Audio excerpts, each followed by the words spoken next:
No one on Flight 384 knew the woman who just bought the airline was watching. Not the crew, not the passengers, and definitely not the flight attendant who slapped the 13-year-old girl in seat 2A. The slap echoed louder than any boarding announcement, louder than the babies crying back in coach, louder than the silence that followed. Ava Bradford didn't cry. She didn't scream. She didn't even flinch. She just stood there, frozen, her cheek stinging, her hand still clutching the boarding pass she had politely offered. Her sister, Lila, stood behind her, backpack half off one shoulder, eyes wide, breath caught in her throat. Across the aisle, a businessman lowered his phone. A woman stopped mid-sip of champagne.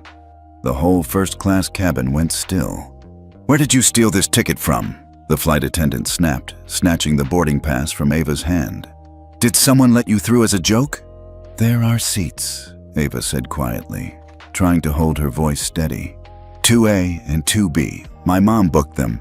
The attendant, Janelle, according to her badge, snorted. "Your mom booked first class for 2 kids?" she said, her voice dripping with doubt. "Sure she did. We're flying to Boston," Lila chimed in, her voice trembling. She booked them directly with Skyways. Janelle looked them up and down. Hoodies, worn sneakers, no parents in sight, and smiled without warmth. "Girls like you don't belong up here," she said. "This section's for real passengers." Let that sink in. 2 polite, clean, well-behaved girls, slapped and humiliated in first class because they didn't look rich enough. Have you ever seen someone get treated like garbage just because of how they looked? Comment 1 if this makes you angry, or 2 if something like this has ever happened to you or someone you love. And don't forget to subscribe if you believe in standing up for people who can't always stand up for themselves. Ava blinked hard and reached into her hoodie pocket. She pulled out her ID, a laminated middle school student card from Palo Alto Honors Academy. Neat name. Straight A face. School logo and all. Janelle didn't even look at it. "Out!" she barked. "Now!" "But we—" Ava started. Janelle leaned in close, her voice now a sharp whisper only they could hear. "If you don't leave these seats right now, I'll have airport security drag you off this plane in front of everyone. Your choice." The man across the aisle shifted uncomfortably but said nothing. The woman behind them started recording, her phone angled low. Ava didn't move. She turned to Lila. "Let's just go," she whispered. "Where?" Lila asked. "We didn't do anything wrong." A gate supervisor in a blazer appeared and shoved 2 new tickets into Ava's hand. 32F and 32G, he said without even looking at them. "Back of the plane, right side. Let's go." They walked down the aisle past rows of polished shoes and champagne flutes, past faces that looked away, then looked back quickly when they thought no one was watching. They passed the curtain that separated first from everyone else, and they kept walking. Row 32 smelled like disinfectant and overworked air vents. Their seats were next to the restroom. One cushion had a tear. Ava sat first, then Lila. For a moment they said nothing. Then, softly, Lila asked, Did she just hit you?" Ava nodded slowly. "Yeah, I should have said something." "You did," Ava replied. "You stood with me." They sat in silence as the rest of the plane boarded. Janelle's voice buzzed through the intercom, chipper now, as if nothing had happened. But somewhere in the terminal, walking through security at that very moment, was a woman in a gray coat and sunglasses. She wasn't carrying designer bags. She wasn't flanked by assistants. She wasn't even flying first class. But she had just signed the final papers to reacquire Skyways Airlines for $4.8 billion, reversing a deal she'd canceled earlier that same morning. She was about to walk past Gate 32, and when she did, she would see her daughters, seated in shame, bruised in silence, all because one woman thought they didn't belong. And that would be the last moment Janelle Foster would ever serve on a plane again. Ava Bradford had always preferred books to people. Even now, seated in 32F next to a humming airplane bathroom and the scent of instant coffee, She reached into her bag with shaking hands and pulled out her favorite novel, To Kill a Mockingbird. The corners were bent, the cover cracked, and the pages smelled like old wood and sunlight. It comforted her. It reminded her of her mom. Lila didn't say much. She sat next to Ava, staring at her scratched window with her chin tucked into the collar of her oversized hoodie. Her knees were pulled up tight, backpack squished between her legs like a security blanket. Neither of them cried. They had cried in 3rd grade, maybe 4th, but not anymore. Being mistaken for poor, unwanted, or lost wasn't new to them, too. It just wasn't supposed to happen on this trip. This flight to Boston was special, a test of sorts. Their mom, Vivian, had been hesitant about letting them travel alone, even with all the arrangements she'd made.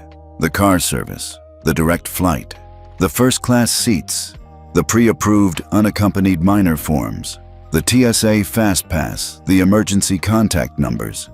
Still, she'd asked them the night before, just before bed, "You two sure you're ready to fly alone?"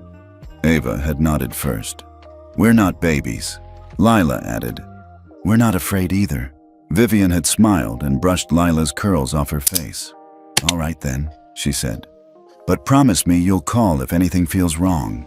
That promise now sat between them, heavy as luggage, because everything did feel wrong. But they hadn't called. Not yet. Ava reached into the front pocket of her bag and pulled out the envelope her mom had given her. It was labeled in black marker, "Emergency. Do not open unless you really need to."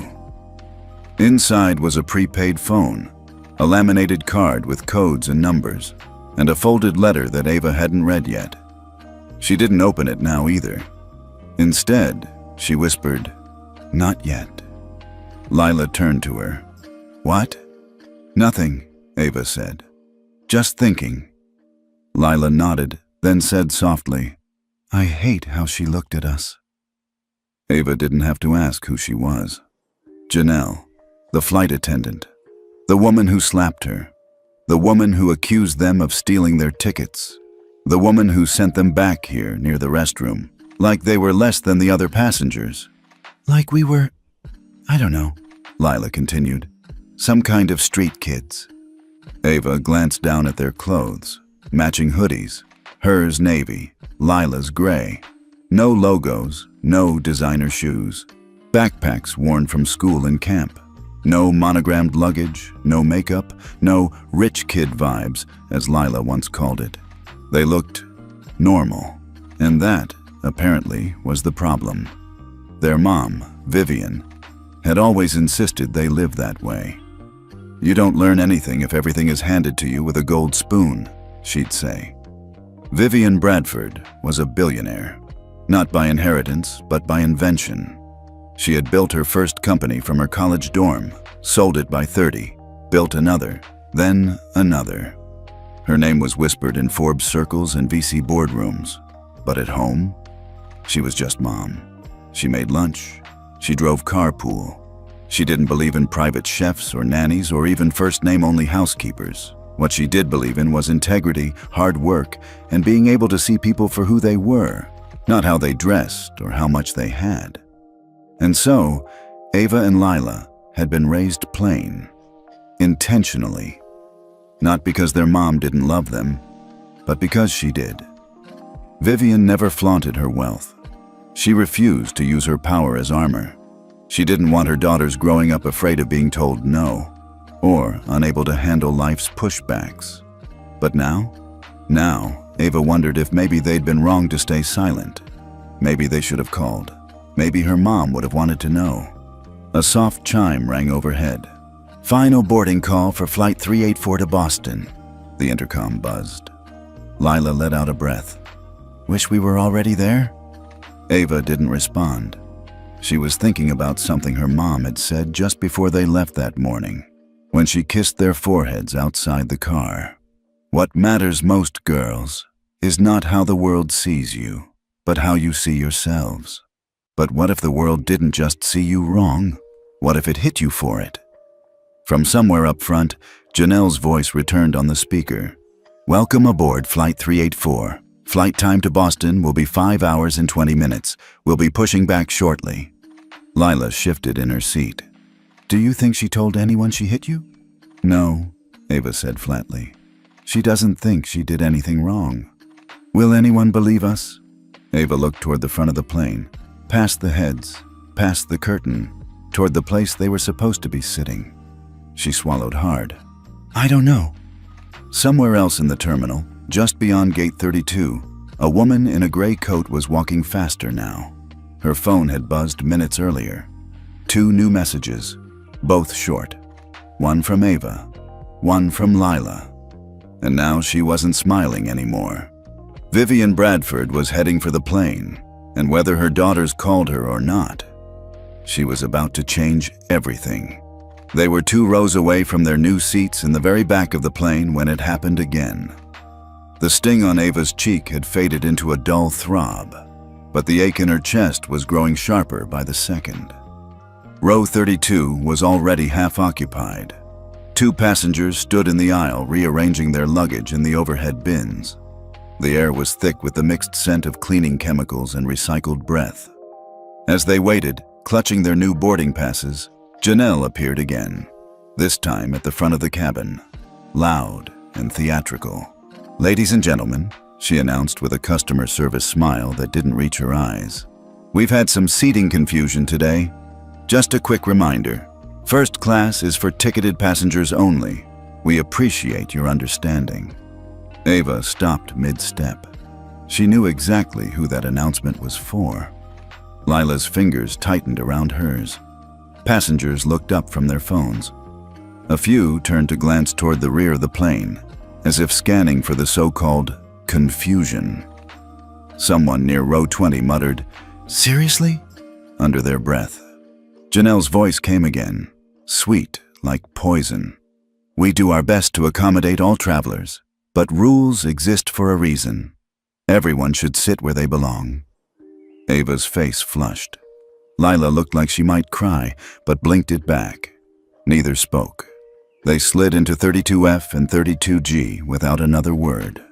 That should have been the end of it. But Janelle wasn't done.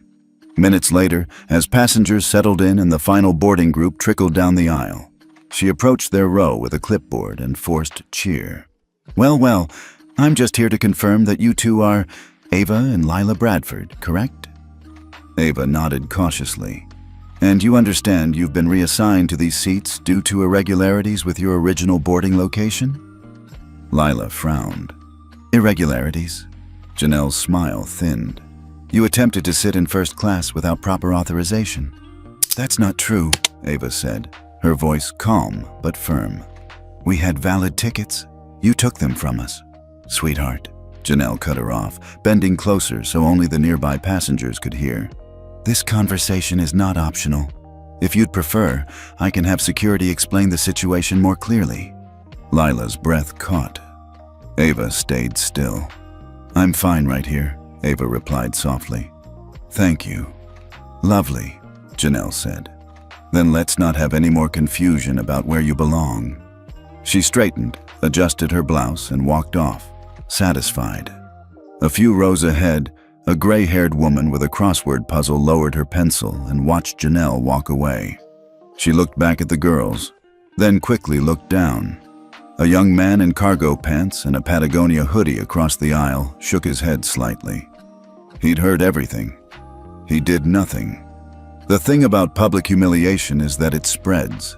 It doesn't have to be shouted. It seeps, quietly, like poison gas, through body language, lowered voices, glances that linger too long. The man seated next to Ava kept shifting in his seat like she was contagious.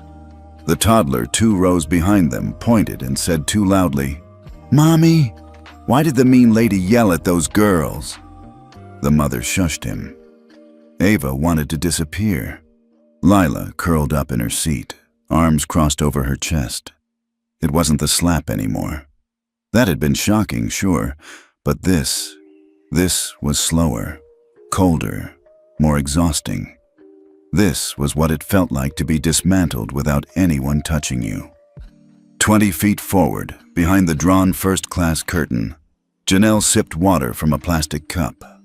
The first-class couple, now sitting in 2A and 2B, were comfortably reclined, wearing noise-canceling headphones and enjoying hot towels.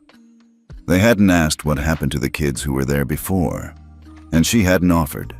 Supervisor Grant had backed her up without question. 2 unaccompanied minors? With first-class seats? The chances of that being real were slim, he'd said. Looked like a stunt. Probably trying to sneak in and score better seats, he'd mumbled before signing the reassignments. Frankly, they're lucky we let them on at all. Janelle agreed.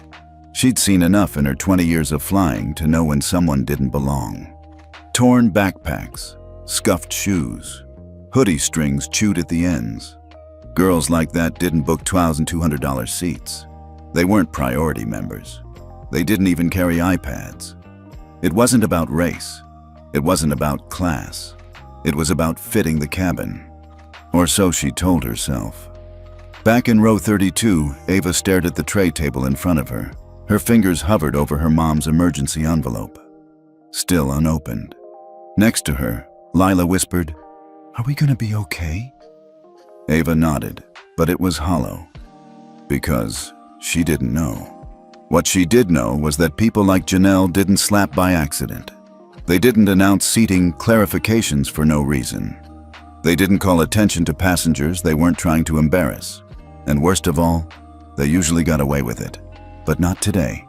From across the airport, through TSA security and the crowds of travelers, Vivian Bradford was walking. Fast. She wasn't taking calls. She wasn't checking her watch. She was heading straight for Gate 32. And behind her, a legal team was already scrambling to reverse a $4.8 billion decision she'd made just 5 hours earlier. The decision not to buy Skyways Airlines. That deal was about to change. Because when Vivian saw her daughter's face, it wouldn't matter what the deal cost. It wouldn't matter who stood in her way. All that would matter was justice. Vivian Bradford stood at Gate 32 and knew, without a doubt, that something was wrong. She spotted her daughters instantly, curled up in the very last row of the plane, just barely visible through the glass wall. She didn't need to see their faces to know they weren't okay. She could read their posture like pages. But when Ava turned her head for just a moment, Vivian caught the angle of the light, the red mark on her cheek. Her pace slowed. She didn't call out, didn't rush. She simply inhaled. Once, deep. Then she pulled out her phone. "Julia," she said calmly into the receiver, "I need legal to reverse the status on Skyways. Immediately." "Ma'am?" her assistant stammered. "But it's active again. We're going through with acquisition, full buyout. Pull the deal terms I rejected this morning. Add a clause for expedited control transfer. I want every department reporting to me in less than 6 hours." There was silence on the line. Then Julia's voice returned, quiet but sharp. "Understood."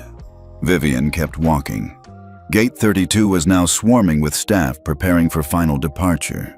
She didn't speak to them. She didn't need to. Power, when held correctly, announces itself without words. She stopped beside the counter and looked at the monitor. A young man in a blue vest with Skyways staff written across his chest stepped toward her. "Can I help you, ma'am?" She smiled politely. "Yes. You can tell me why 2 unaccompanied minors with first-class tickets are seated in row 32. The staffer blinked. I'd have to check. I already did," Vivian replied. "And they weren't bumped for weight balance, or safety, or emergency protocol. They were downgraded at check-in after their documents were verified, then reassigned again at the gate, and I have yet to hear a single legal reason why." He fumbled for his tablet. "Let me get my supervisor." "That won't be necessary." Vivian leaned in slightly. "I'm Vivian Bradford." The staffer paused, then paled. "The Vivian Bradford? The one who just bought 92% controlling interest in this airline?" "Yes, that one." He swallowed hard. "I'll get the captain." Inside the aircraft, first class was sipping champagne when the call came through.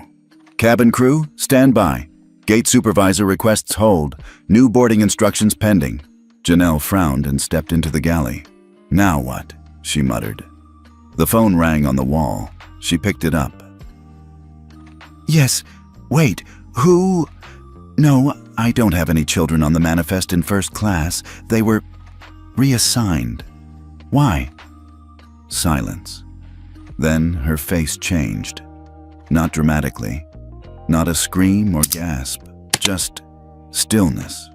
A tightening around the jaw. A slight flutter in her left eye. She replaced the phone. Slowly. Then turned and looked down the aisle. Past business class. Past economy. Toward row 32. And she saw her. Vivian Bradford. Standing at the door. Speaking to the captain. Calmly. Firmly. And then she walked on board. She didn't ask for permission. She didn't wait for a welcome. Vivian moved with the quiet poise of a woman who had negotiated with prime ministers and shut down Wall Street floors with one signature. When she reached row 32, Ava looked up. Lila blinked twice. Both sat straighter. "Mama?" Lila asked, voice small.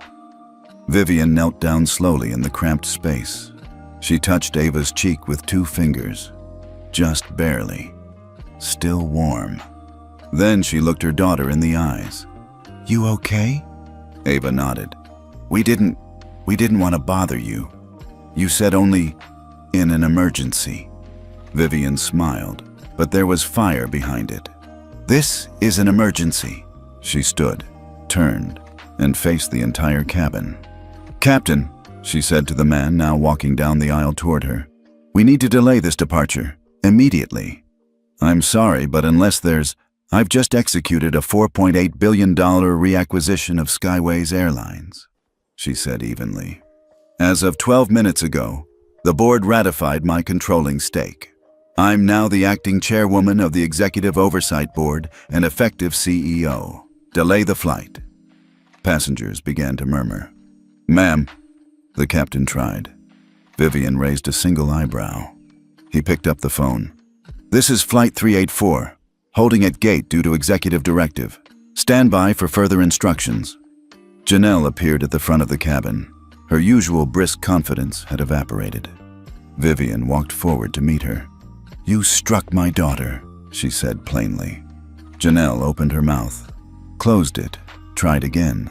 "I didn't," Vivian cut her off. "Don't lie. The passengers saw. The camera caught it, and my daughter's face still holds your handprint. They weren't supposed to be in first. They had valid first-class tickets, purchased directly through private account channels. Their names were in the manifest. They were flagged for VIP protocol. And yet you downgraded them, humiliated them, threatened them. I didn't mean... You meant to show them they didn't belong."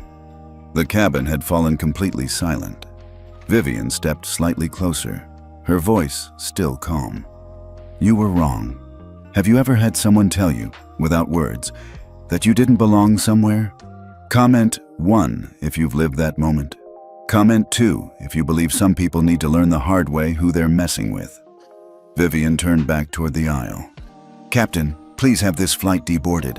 I'll be grounding Flight 384 and requesting a new crew. My daughters and I will not fly with this woman on board." Janelle's knees buckled slightly. "No, you can't just..." "I can," Vivian said. "And I just did." The words, "delayed," "executive hold," flashed across every Skyway screen in Terminal C. Passengers grumbled. Phones came out. A man in a navy blazer at Gate 35 cursed under his breath and muttered something about missing a meeting in Boston. Murmurs turned into questions, questions into noise. But at Gate 32, where Flight 384 sat motionless on the tarmac, no one said a word.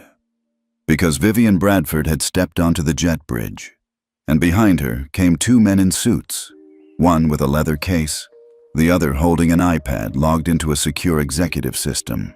They wore no name tags, but their posture screamed authority. Vivian didn't speak until they were all on the plane. Then she turned toward the front, calm and clear.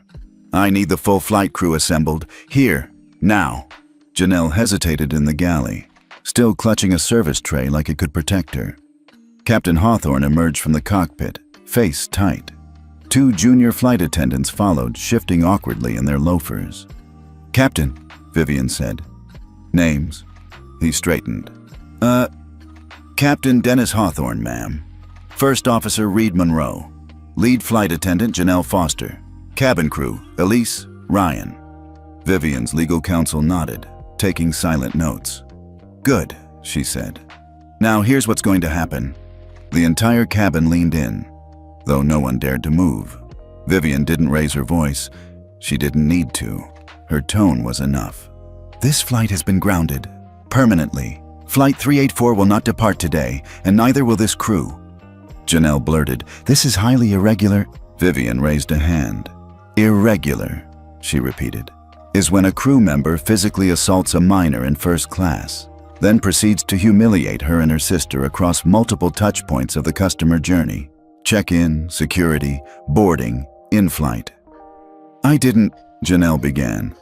Vivian turned to her assistant. "Play the clip." He tapped his iPad. A low-quality phone video began playing. It showed Ava standing quietly in 2A, holding out her ticket. Then, the slap. Clear, audible. Gasps spread through the cabin. "Where did you get that?" Janelle asked, her voice now thin. "From a concerned passenger who sent it directly to our whistleblower hotline," Vivian said. "Anonymous, but brave." Have you ever seen someone hurt a child and pretend like it never happened? Comment 1. If you think the truth always comes out. Comment 2. If you believe silence is never the answer when injustice is happening right in front of you. The junior flight attendants looked at one another, visibly rattled. Vivian continued, her voice steady. "I have since pulled the seating logs, transaction history, and supervisor override notes. The girls' seats were manually reassigned. By you, Janelle. Despite their tickets being purchased through a secured executive account and flagged for VIP handling." "It wasn't just me," Janelle muttered. "Supervisor Grant approved the change." Vivian raised an eyebrow. "Grant's already on indefinite suspension pending investigation, and just so you're clear, following a superior's unethical order is not a defense, especially when it involves children." The legal aide handed her a tablet. Vivian scanned it, nodded once, then turned to Captain Hawthorne. "As of this moment, your entire crew is relieved of duty pending formal review. You are not to operate any further flights until cleared by both internal audit and third-party compliance review." Captain Hawthorne looked stunned. "But I didn't even know it." "And that," Vivian said evenly, "is exactly the problem. You had 2 minors on your flight manifest, both of whom were VIP passengers, and you didn't know where they were seated?" He said nothing. "Dismissed," Vivian said simply. As the crew exited the aircraft one by one, heads down, the passengers remained seated in stunned silence. Vivian turned to the cabin. "To those of you who witnessed today's events," she said, "thank you for your patience. I realize this is inconvenient, but injustice always is." She motioned to her assistant, who stepped forward with a printed stack. "Inside these envelopes are refunds, rebooking options, and a direct apology from Skyways. I'm not here to excuse what happened. I'm here to own it." One woman in row 5, who had been filming quietly the whole time, whispered, "That's how it's done." A man across the aisle muttered, "About time someone cleaned house." Vivian turned to Ava and Lila, who had been quietly watching from the rear of the plane. She smiled, not the press smile, not the corporate smile, the mother smile. "You ready to go home?" she asked gently. Lila nodded. Ava stood slowly, still holding the unopened envelope marked emergency. They walked to the front of the plane together. Vivian put one arm around each of them.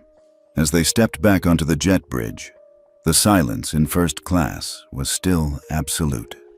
At the gate, reporters had begun to gather. Somehow, word had already spread. Something about a billionaire grounding her own airline's flight over a slapping incident. Vivian didn't stop for the cameras. She walked straight toward the private exit. But one reporter, a young black woman from a local station, managed to ask, "Ms. Bradford, What message do you hope this sends? Vivian paused just long enough to answer. That no one, not even a flight attendant with a name tag and a microphone, gets to tell my daughters they don't belong. By 8:43 p.m. that evening, Skyway's executive boardroom in Manhattan was no longer a conference room. It was a war room. 17 men and women, SVPs, division heads, legal counsel, PR directors, sat around a long oak table, lit only by the cool glow of their tablets and the overhead halo of the LED lights. At the head of the table stood Vivian Bradford, not seated, not resting. Standing, like someone who didn't come to ask for input, but to deliver a verdict. Behind her, a massive screen displayed a still frame frozen in time. Janelle Foster, palm midair, about to strike. Gasps had already faded. No one was gasping anymore. Now, they were calculating, wondering if they still had a job. Vivian didn't rush. She waited until every single pair of eyes was on her. Then she spoke. Let me begin with what I'm not going to do. She looked around the table. I'm not going to quietly fire a flight attendant and move on like this never happened. I'm not going to slap a DEI statement on our homepage and hope the story dies by Monday. And I'm certainly not going to protect a broken system just because it's familiar. Her voice was calm, even. But what I am going to do is burn down the rot and rebuild from clean steel. The screen behind her changed. Slide 1, customer complaints, racial discrimination, last 24 months. Bar chart, Skyways at the top, by a lot. Slide 2, internal investigations, resolved without action, 82%, industry average, 46%. Slide 3, employee turnover among minority flight staff up 41% over 3 years. And then, Slide 4, a new image. Janelle, red circle around her ID badge. Captioned, her face was the slap, but it was your silence that made it possible. Have you ever worked in a place where people looked the other way while injustice happened? Comment 1, if you've been there. Comment 2, if you walked out to protect your dignity. SVP of Legal, a man in a sharp navy suit, raised a cautious hand. Vivian, he said, there are legal considerations here. Publicly identifying this woman, especially with that phrasing, opens us to defamation risk. Vivian turned to him. You think this is about her? He opened his mouth, closed it. Vivian stepped forward. Let me explain this again, slowly. This isn't about one flight attendant. This is about who we hired, who we promoted, who we protected. This is about a culture that sees a child sitting in first class and assumes it's fraud. She paused. And now it's personal, because it was my daughter this time, but next time it might be yours. No one breathed. The head of operations tried a new angle. Vivian, respectfully, grounding flights, delaying takeoffs, firing entire crews. It's a PR nightmare. The stock took a 6-point dip just this afternoon. Vivian nodded. Yes, and tomorrow morning, the same stock will rise 10 points when investors realize we're the first airline in 20 years to actually do something about systemic bias. She tapped her remote. New slide. New leadership directive. Effective immediately full audit of passenger complaints. 5 years. Third-party reviewed mandatory anti-bias training. Real, not check-the-box, transparent reporting pipeline. For employees and passengers. Link executive bonuses to non-discrimination metrics. Permanent internal task force led by survivors of airline discrimination. The last item, 6. Public apology to Ava and Lila Bradford. Published front page, full page ad.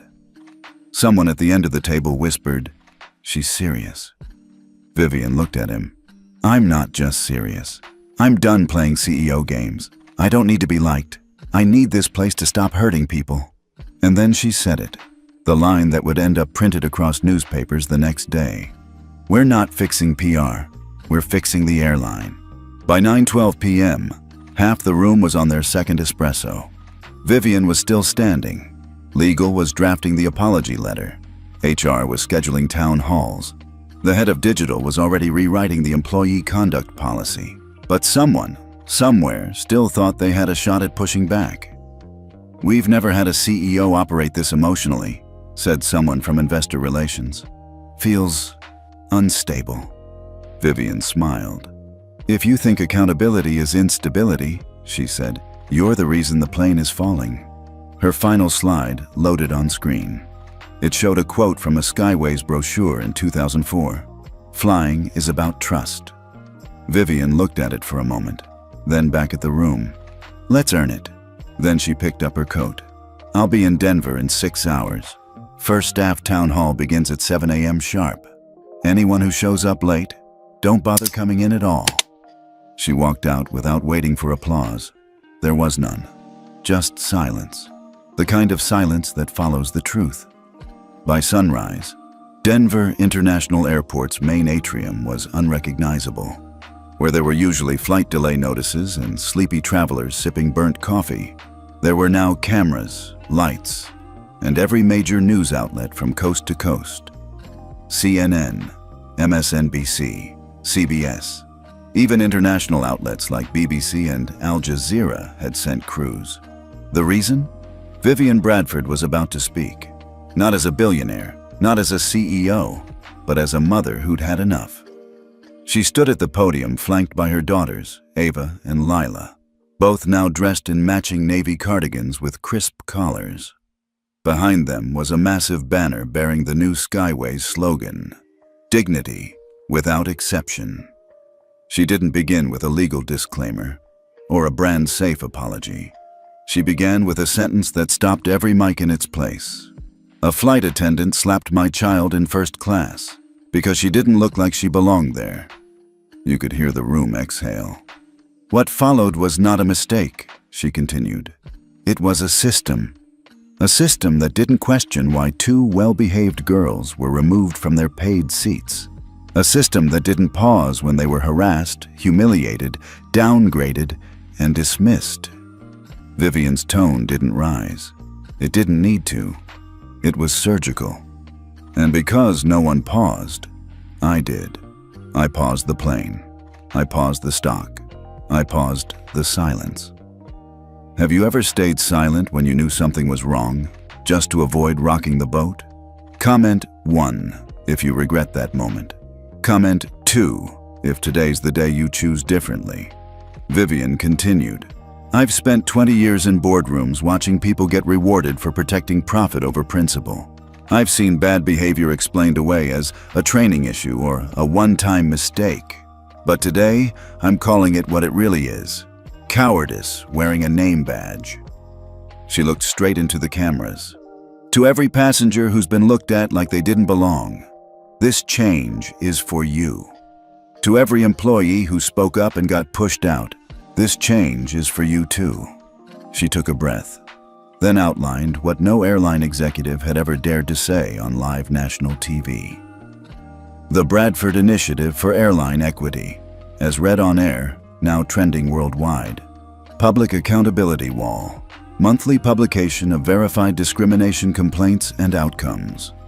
Boardroom Access Pass, quarterly Q&A between passengers and Skyways board, live-streamed. Industry-wide coalition proposal, inviting every major U.S. airline to adopt the same reforms or publicly explain why not. Flight Crew Equity Index, transparent internal scoring tied to compensation, performance reviews, and promotion eligibility. Passenger Protection Hotline, 24/7 hotline for reporting discrimination, managed by a neutral third party. The reaction was instant. Social media lit up with the hashtag #SkywaysShift. Passengers from other airlines began sharing their own stories. A former American Airlines flight attendant posted, "If we'd had this system in 2017, I wouldn't have had to quit." Within 2 hours, Delta issued a statement saying they were evaluating similar initiatives. JetBlue said they'd take a leadership role in the new coalition. But United Airlines? Radio silence. That silence didn't last long. That afternoon, a video surfaced from a United gate in Charlotte. A black family being told their stroller was too large for boarding. even though the white family ahead of them had brought a double wide. The video hit 2.4 million views in 6 hours. By nightfall, a third of all airline-related conversations on Twitter mentioned Skyways by name, not as a villain, but as a standard. Meanwhile, inside Skyways, the ripple effects were just beginning. Vivian had instructed HR to start a voluntary confession program for staff who had witnessed or enabled past misconduct but were never empowered to report it. By noon, over 60 messages had come in. One from a baggage handler who watched a supervisor call 2 Sikh men terrorists behind their backs. Another from a former gate agent who'd been told to downgrade rowdy-looking teens to economy, no matter their ticket class. Vivian didn't punish all of them. She didn't need to. Some people didn't need to be fired. They needed to be taught. And others? They were already packing. Ava and Lila watched the news coverage from a quiet lounge that evening. They sat on either side of their mom, who was sipping mint tea and skimming briefing notes. The girls didn't say much, but they didn't need to, because for the first time all week, they weren't looking down. They were looking up. Lila broke the silence first. "Did you mean it?" Vivian looked at her. "Mean what? That it wasn't just about us?" Vivian smiled. "Of course. It never was." She placed a hand on Ava's shoulder. "Because the moment someone tells a child, you don't belong, that's not a customer service issue. That's a fight for the future." 3 days after the press conference, the ripple became a wave. What started as a reckoning for one airline had turned into something bigger, much bigger. Vivian Bradford had called out systemic bias in air travel. But now, other industries were being pulled into the light, ready or not. A young black engineer from Atlanta posted her story under the trending hashtag, "Dignity Without Exception." She'd applied for a home loan at First Haven Bank, had a 740 credit score, no debt, 2 years of savings. She was denied. Her white colleague, with a lower score, higher debt, and the same salary, was approved 2 days later. She'd always suspected it wasn't about numbers. Now she had the courage to say it. Her post hit 6,000 shares in 2 hours. By day's end, First Haven's CEO was on CNBC fielding questions about redlining, algorithmic bias, and loan discretion. When a reporter asked what triggered the investigation, he sighed. Honestly, that Bradford speech. A Latina mother shared how her family was asked to provide a $250 incidental deposit at check-in, while the white family before her wasn't even asked for ID. Another traveler revealed that her reservation at a boutique hotel had been mysteriously lost after the front desk saw she used a wheelchair. One by one, stories poured in, backed with photos, timestamps, screenshots.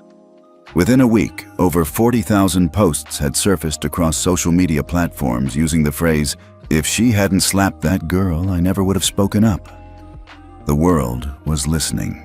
And they weren't just angry, they were organized. Have you ever carried a story you were too afraid to tell until someone else told theirs first?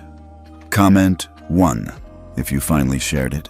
Comment 2 if you're still holding it, but thinking maybe it's time.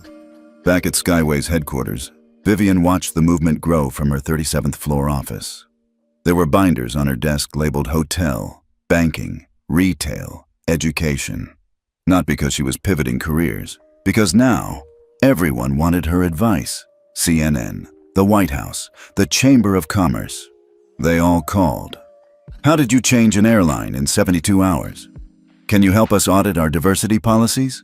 Would you consider chairing a national equity task force? Vivian said yes to some, no to most. She had no interest in becoming a celebrity. But if her daughters could walk through the world with less fear because of the system she helped fix, that was worth every camera. Ava and Lila were adjusting too. They weren't just the girls who got slapped anymore. They were symbols, quietly dignified ones. The kind reporters asked for interviews. The kind students quoted in essays. The kind their principal referenced in morning assembly saying, Two of our own showed the country what courage looks like. But they didn't feel like heroes. Not really. They still remembered every stare in that plane, every voice that stayed silent. Ava still hadn't erased the scratch on her laptop from TSA.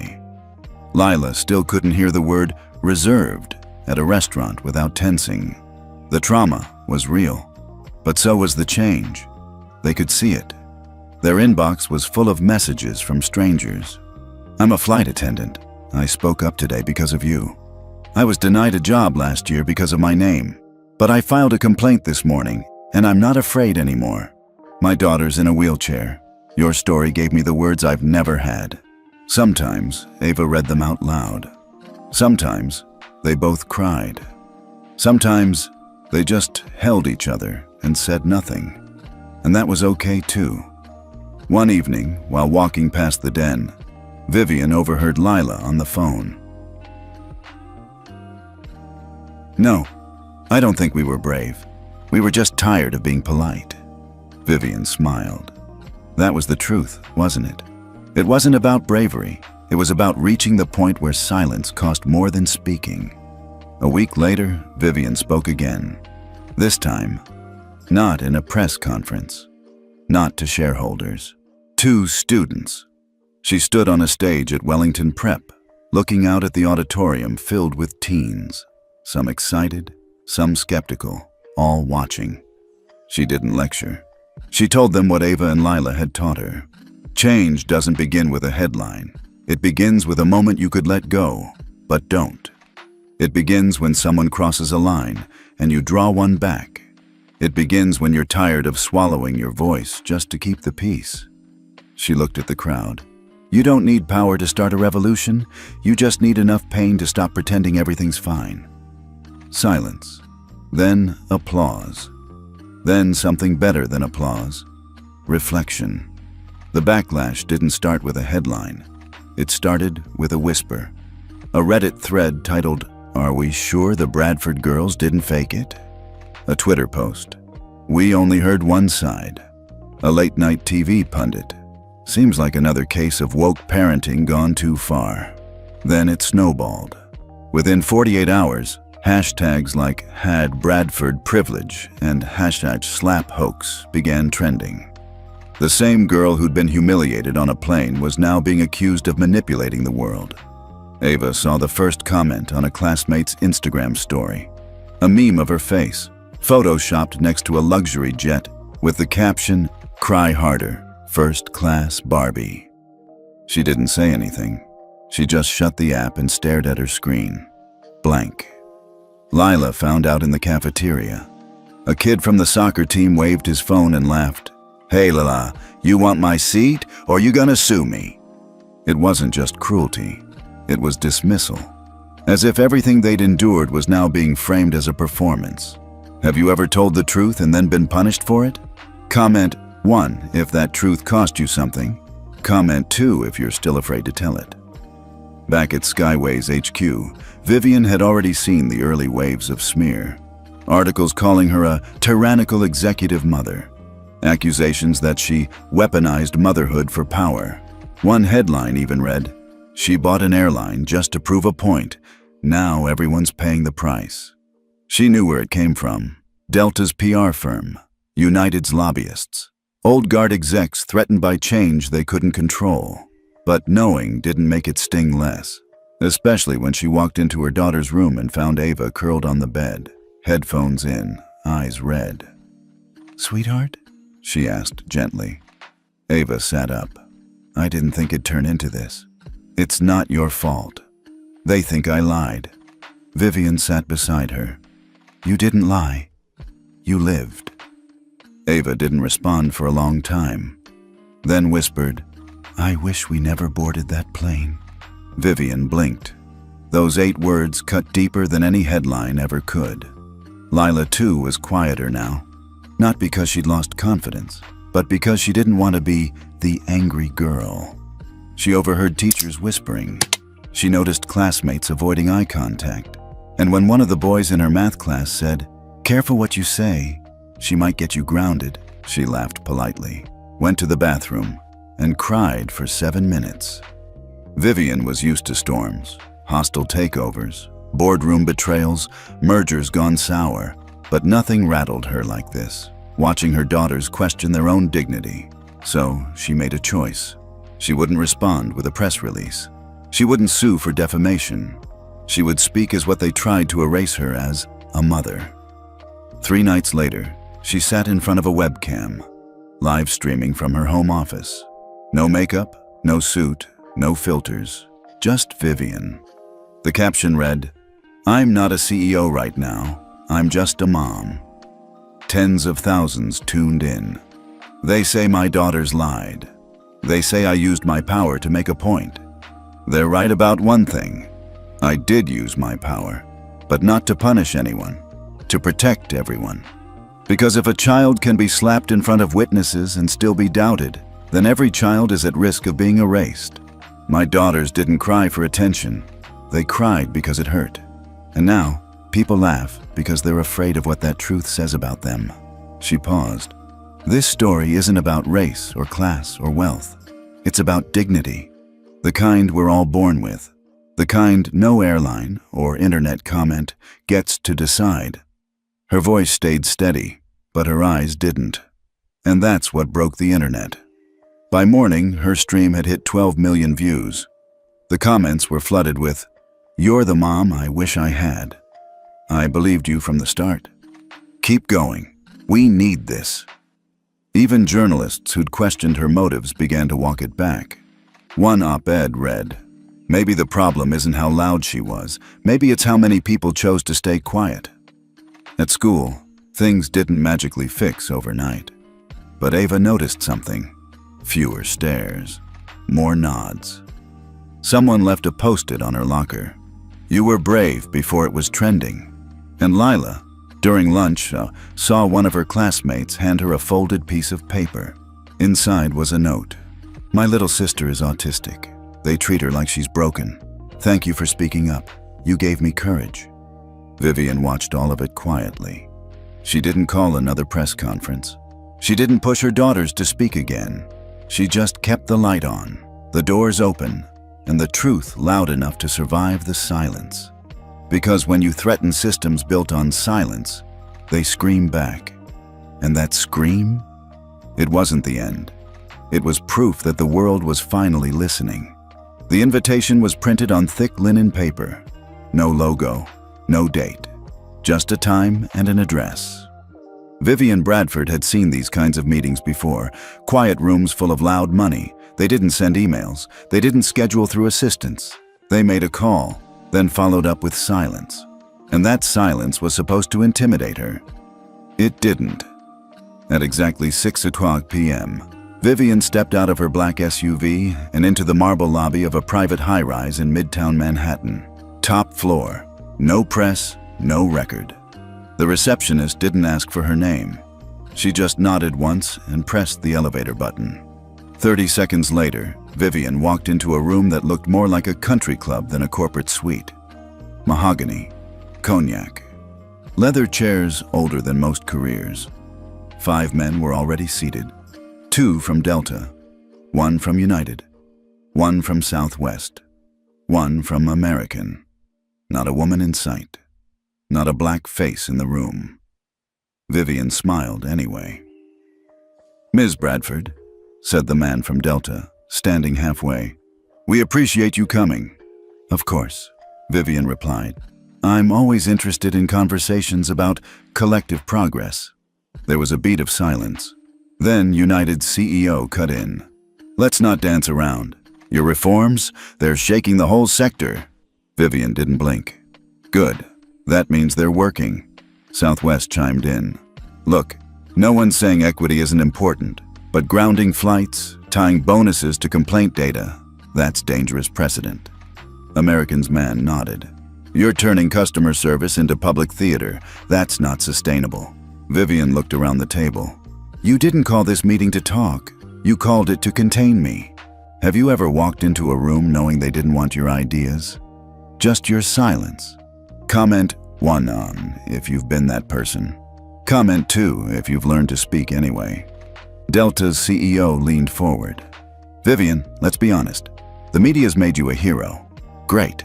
But when the noise dies down, you're still running an airline. And so are we. If we all start racing to appease every complaint, we won't survive the next quarter. Vivian's voice was calm.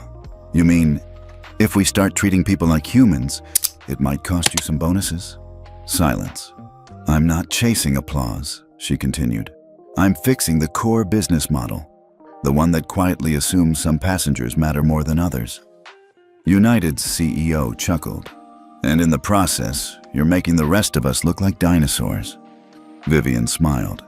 If the fossil fits. But then, the man from Southwest dropped his voice. We're just trying to keep this industry stable. You keep shaking the table, people might start pulling seats out from under you. It wasn't a threat. It was a warning. Vivian folded her hands. Let me tell you what happens next. You either walk out of this room today and start real reform, or you double down on denial and watch your next viral moment happen without warning. She pulled a folder from her bag, opened it slowly. Inside, a spreadsheet. Filed complaints by airline. 5-year average. Internal settlement costs. Unreported discrimination payouts. Employee turnover by ethnicity. Passenger retention by demographic. The numbers didn't lie, but they made everyone at the table deeply uncomfortable. Now, she said, you've got 2 options. You partner with me. We form a coalition, share best practices, force accountability. You clean house before the public burns it down. Or, she looked at each man in the eye. You keep pretending it's just my airline with this problem. And when your turn comes, when your crew makes the next mistake, you'll have no one to stand with you. Because by then, the public will know exactly who refused to change. No one spoke for a long time. Then Delta's man exhaled. Vivian, we're not used to being told how to run our companies. Vivian stood. Neither were taxi companies, until Uber showed up. She picked up her bag. And let me be clear, if the industry refuses to evolve, I'm not afraid to become its Uber. Then she walked out. Didn't slam the door, didn't look back, just left 5 CEOs sitting in silence, in a room that used to belong to them. 1 month after the slap that shook the skies, Vivian Bradford walked onto a different kind of stage. No terminals, no TV crews shouting for sound bites. Just a sleek, understated ballroom at the National Transportation Hall in D.C., packed wall to wall with industry executives, regulators, airline union reps, and civil rights observers. But the real spotlight wasn't on her. It was on the empty seat next to the podium, and the logo behind her, AR Equity Coalition. A shared future at 30,000 feet. Vivian didn't wear a power suit. She wore gray, understated, quiet, like her tone. I didn't come here today to talk about what went wrong. We've done enough of that. I came here to talk about what comes next. She clicked a remote. The screen behind her lit up. 5 airlines, 3 unions, 2 airport authorities, the founding members of the coalition. Not all the big names, not yet, but enough. We've spent decades investing in engines, wings, and miles. Today, we start investing in people. This coalition will not be performative. It will be measurable, uncomfortable, and necessary. Then she turned to the man seated stage left, Gerald Michaels, CEO of Jetstream, the 3rd largest domestic carrier. A month ago, he told Bloomberg, Vivian Bradford is running a personal PR stunt that's bad for business. Today, he stood up, walked to the mic, and signed the coalition charter. There were murmurs across the room, flash bulbs, audible gasps. Vivian didn't smile. She didn't need to. Have you ever watched someone who once doubted you come around? Not with an apology, but with action? Comment 1 if you've seen it. Comment 2 if you're still waiting for it. Gerald cleared his throat. I'll admit, I thought she was being theatrical. I thought this was about ego. But then I read every complaint ever filed against my airline in the last 5 years. And I realized she wasn't being dramatic. We were being dishonest.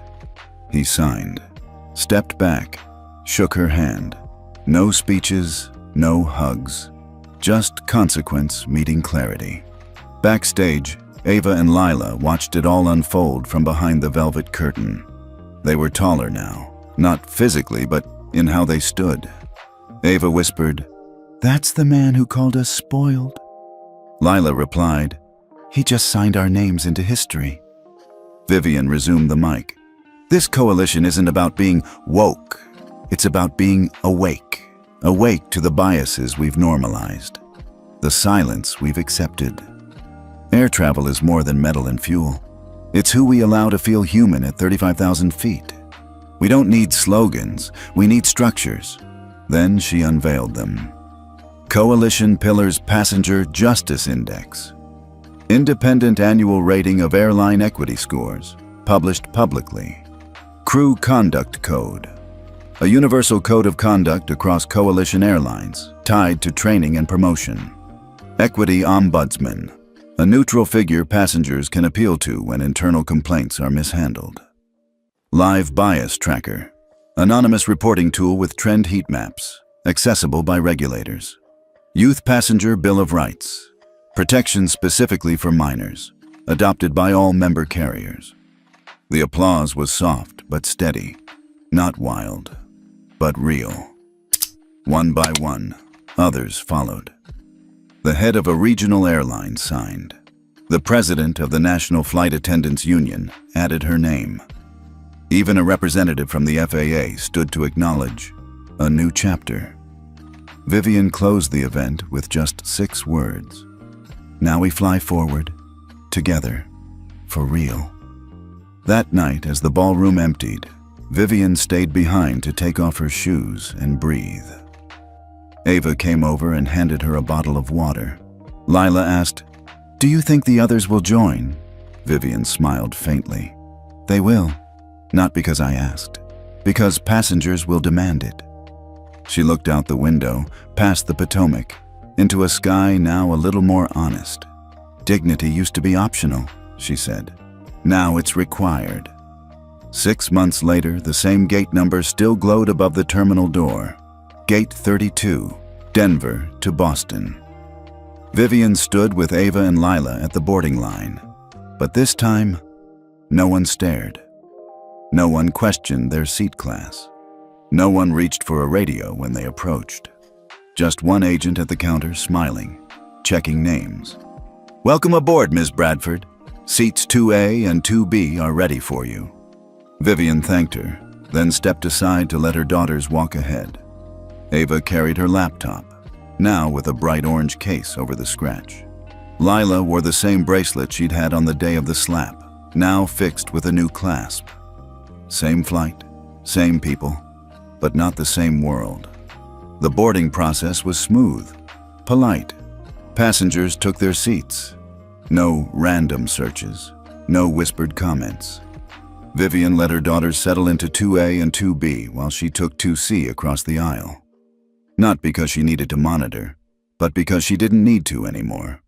The lead flight attendant this time was a young South Asian woman named Priya, her smile warm but respectful. "Ms. Bradford," she said, crouching slightly beside their row. "My name is Priya. I'll be your lead today.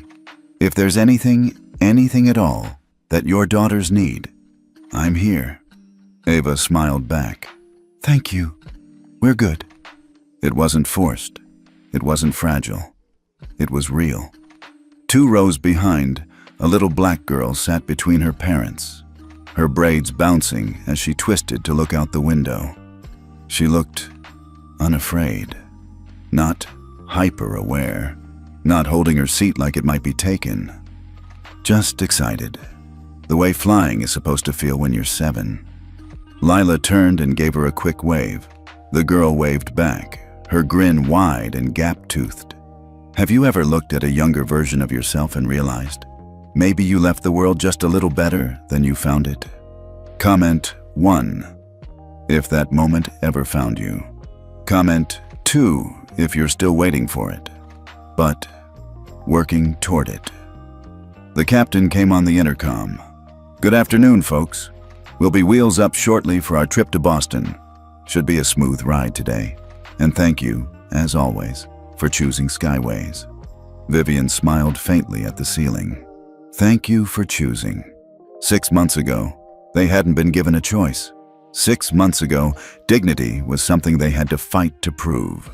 Today, it came standard with the boarding pass. As the plane began taxiing, Ava opened her notebook and began scribbling something. Lila peeked. What is that? A poem, Ava said. You write poems now? Ava shrugged. I don't know, maybe. It just came out. In the quiet hum of takeoff, Vivian leaned her head back and let her mind drift. She thought of all the things that had changed. The airline, the boardroom, the industry.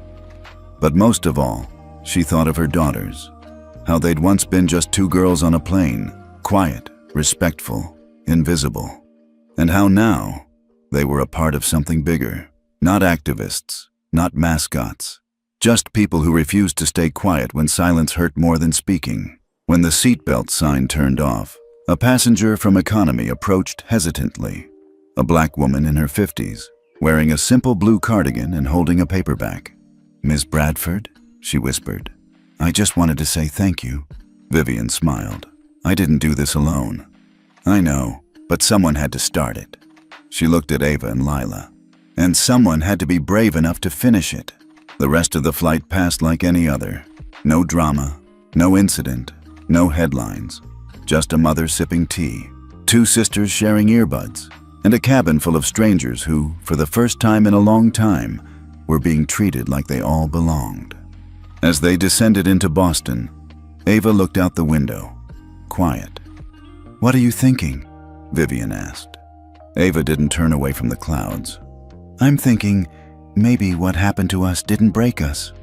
Maybe it opened a door for everyone else. Vivian reached across the aisle and held her hand. No reply needed. Some truths didn't need to be spoken anymore. They were already flying. The wheels lifted off the Denver runway at exactly 8:06 a.m. No detours, no delays.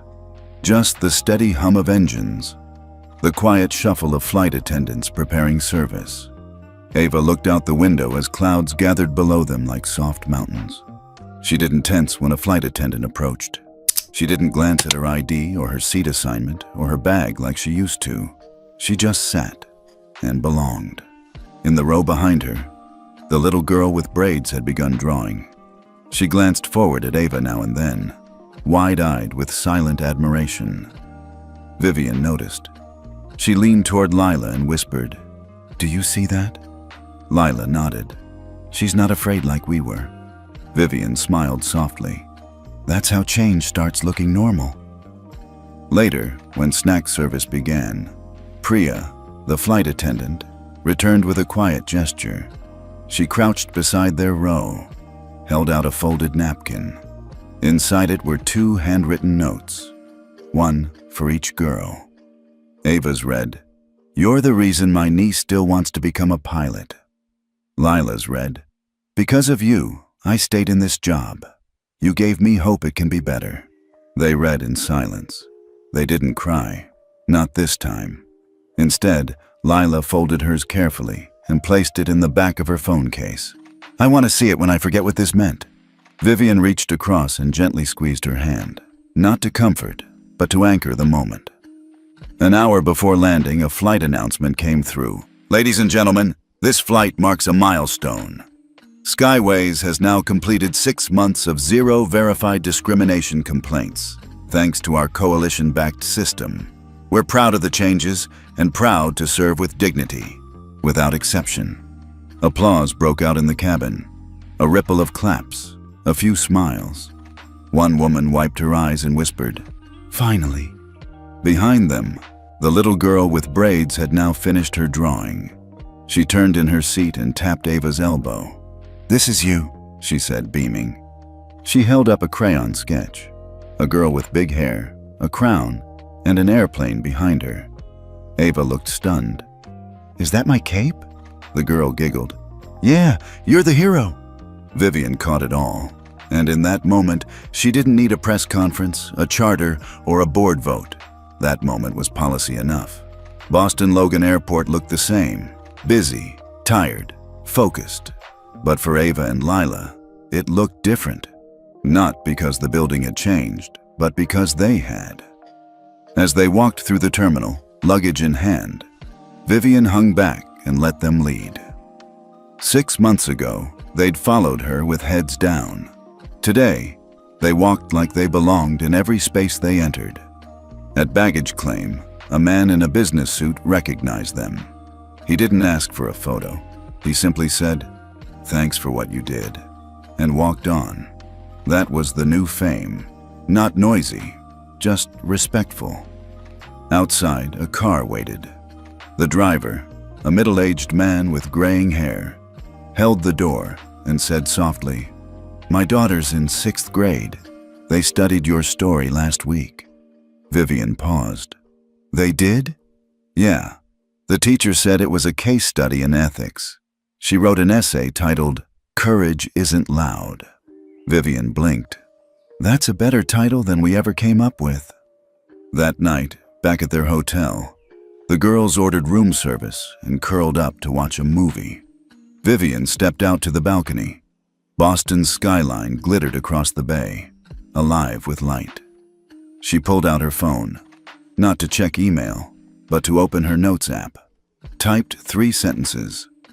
Systems change, but slowly, until one day a child boards a plane, and nothing about her feels political. She's just flying. She hit save. In the other room, Ava looked at Lila. "Do you think we're still the same people?" Lila didn't answer right away. Then softly, "Same heart, bigger voices." A beat of silence. Same kindness, better armor. The next morning, they checked out and headed back to the airport for the return flight. Same gate, same airline, different world. As they waited in line, a white man in his 60s turned and said, "You're those girls, aren't you?" They both hesitated. Then Ava nodded. The man didn't smirk. He didn't frown. He said, "You didn't just get slapped. You slapped the whole damn system awake." Then he tipped his cap and walked away. If you've ever thought your voice was too small to matter, comment 1. If today reminded you it's not, comment 2. They boarded quietly, took their seats. This time, no napkins with messages, no strangers approaching, just peaceful flight, just ordinary.